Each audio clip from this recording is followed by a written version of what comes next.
भोकरदन व्यापारामध्ये कमीत कमी बँकांना 5 संस्थांना 200 कोटीच्या अशाच लालची देऊन फसवलेले. पण तिथे एक संघटन तुम्ही गाववाले एका ठिकाणी आले, तुम्ही एका गावातले म्हणून आले, पण आपण पूर्ण विस्तार परिसरात दिले म्हणून तुम्ही एक ताकद करू शकले. आता पूर्ण तालुका काही एक होत नाही आणि हे लोक मजा मारतात. त्यांना माहिती आपण किती भ्रष्टाचार केला तर कायद्यात गुन्ह्यात तुम्हाला एकच कायदा लागतो घालायला. 10,000ची फसवणूक करा का 10 कोटीची करा, ही सजा एकच आहे. मग त्यांना असं जसं एक खून केला काय 10 खून केला काय त्याला फाशीचं पैसे ती एकच फाशी होईल की 10,000 फाशी होणार आहे. तसा हे निर्भावलेले असतात. यांना माहिती आहे फसवणूक करा, गुन्हा दाखल करून घ्या, जमानत घ्या आणि दुसरीकडे जाऊन स्थायिक व्हा. हे यांचं म्हणजे ठरून केलेलं असतंय.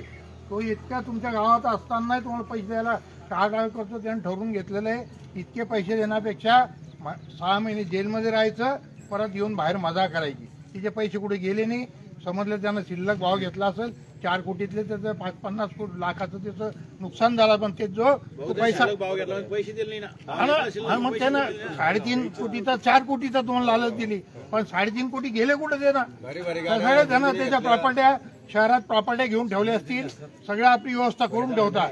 म्हणून सगळ्यात महत्वाचं आहे. आता तुम्हाला सांगतो ज्ञानराजानं 40 कोटीला आपल्या भोकरदनला 40-50 कोटीत फसवलं, जाफराबादनं 80-90 कोटीत फसवलं, मलकापूर बँकेनं 30 कोटीत. मलकापूर बँकेचा लढा आम्हाला हे काम पडतं, आम्ही ते लढे देतो. मी त्याच्यात आता कोर्टात आहे, कोर्टाकडूनच मी अर्धे पैसे काढले. कायद्यानं तुम्ही व्यवस्थित मार्ग पत्करला, हे 420 येणं तुम्हाला काही होणार नाही. तुम्ही आंदोलन करून करून थाकून जाल. त्यांना माहिती आहे किती ओरडतील. हे 6 महिन्यानंतर खंडे पडते. आपण त्यांच्या नजरेआड जायचं.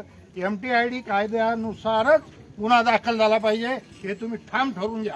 आणि तुम्हाला जिथं मदत लागेल तिथं आम्ही बरोबर आमचे खासदार, आमचे महाविकास आघाडी आणि खासदार कल्याण काळे साहेब, तुम्ही जिथं म्हणाल तिथं तुम्हाला घेऊन येईल. मी स्वतः कलेक्टरकडे घेऊन येतो, त्यांना SP कडे घेऊन येतो.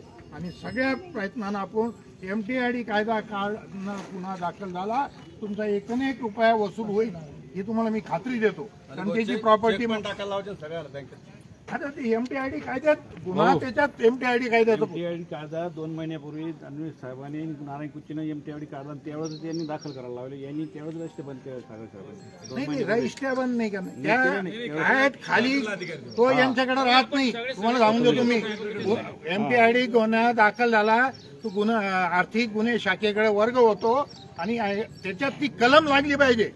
त्याच्यात MTID तो वित्तीय संस्था पाहिजे त्याला. आमचं त्याच्यावर SP साहेबांचं मान्य किरण बिडे साहेबांचं बोलणं ऐका ना तुम्ही.